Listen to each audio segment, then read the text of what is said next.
Hi, I'm going to talk about two things. Goddess herbals and then I lied. And then I'm going to talk about autism and trick-or-treaters. Okay, so here we go. I lied because I told you I made everything from scratch. I don't make my melt and pour base from scratch. I order it from California in 250-pound blocks. Do you know that UPS will only carry 200 pounds? So I'm having it shipped on a big truck, and then I have to go meet the depot. And I have to have the van because it has to be up at the depot height, blah, blah, blah, blah, blah. And we've got all the parts of our thing except our sign. It says Goddess Herbals on it. We have decided to stay with Goddess Herbals. I was going to change it, but having Glam Naturals be the soap and body care line and the cosmetics and the facial care line was too much. So it's two. Glam Naturals is the overseer store, and then Goddess Herbals is under Glam Naturals, which it says in all my labels. It has to, by law. So the melt and pour, which I do make some melt and pour soaps because there are fragrances that die any other way, and they're too good not to have in my line. And melt and pour is extremely artistic. Everyone thinks if you've been doing CP soap for 5 or 6 years, you can bang out that melt and pour like that. It's an art unto itself, and there's some beautiful, beautiful stuff out there. So don't ever dismiss it, ever. But this is not your Michael's melt and pour. This is real soap. It's got saponified oils of olive, and saponified means made into soap. Olive and shea and honeys in some of them, and cocoa and coconut and cocoa butter. You know, these are good quality ingredients. The only thing that's in there that's not typically found in soap is sorbitine oleate, and that just makes it melt and pourable. You can melt it, remelt it, remelt it, remelt it, remelt it, and always go back to soap. You can technically do that with your own soap, but you make it, you grate it, you melt and pour it. The point is what? It works really good in the single-use sugar scrubs that I'm making. Oh my gosh, I had this idea over the weekend. I tested it. It's really, really good. No, you can't steal it. No stealing. Single-use scrub bars with sugar in them and soap with a fluffy topping of shea or mango that you can use after the shower as a lotion. Anhydrous, which means that it won't have any water in it. It's just delicious oils. Water's in lotions for a reason. Otherwise, it's just pretty greasy. There's no oil in this, or water in this, I mean. And it can feel a little greasy.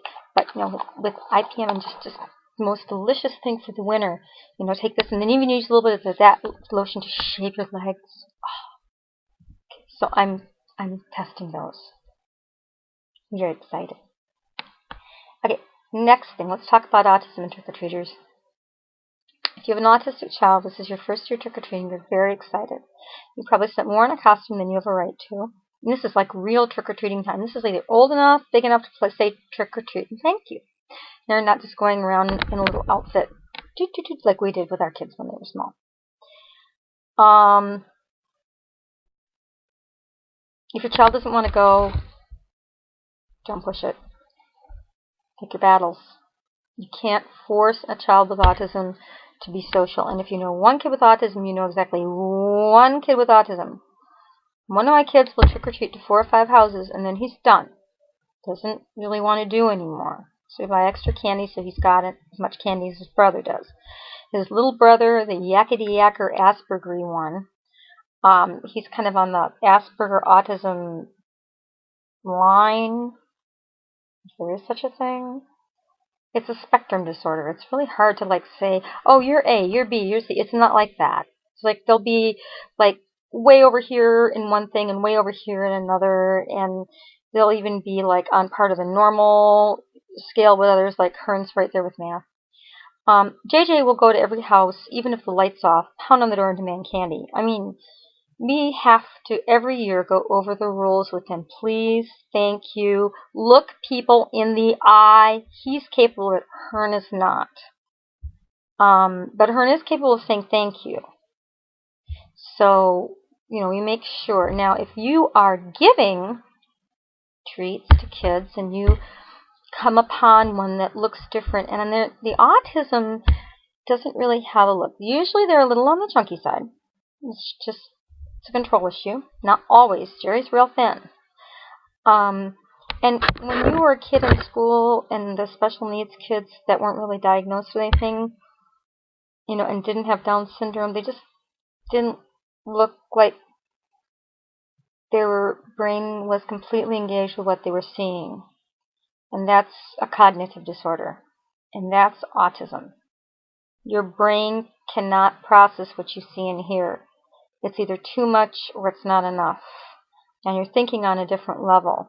So you'll get a kid that's staring off, not really paying attention, can't keep attention, can't talk to you, won't talk to you, not shy, just won't. Get down on their level and offer them what you offer the other kids. Say you may take 1, 2, 3, whatever. No? If the mom says, just 1, Charlie, that's enough, and the kid grabs 3, let the parent handle it.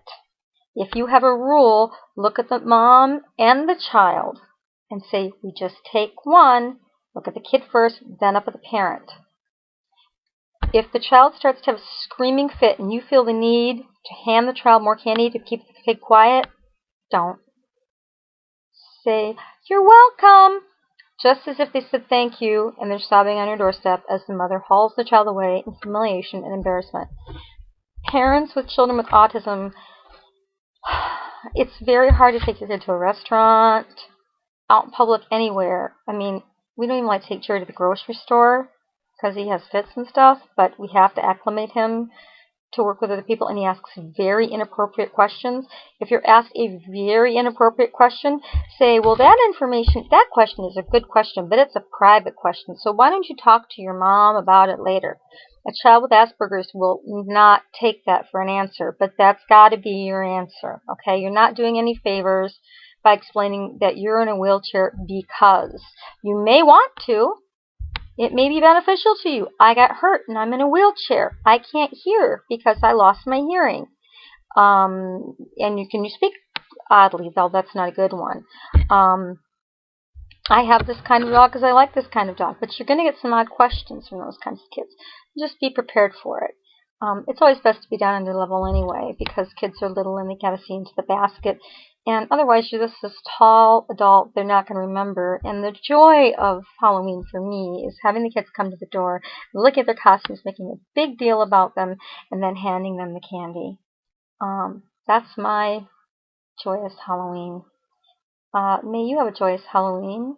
If you're the parents of a child with autism, Asperger's, or anywhere on that scale, have a really good one, a peaceful one. And don't let them eat the candy. I don't care what the studies show. Children with autism, too much candy. Around here, it's like feeding a shark. They just want more. We limit it.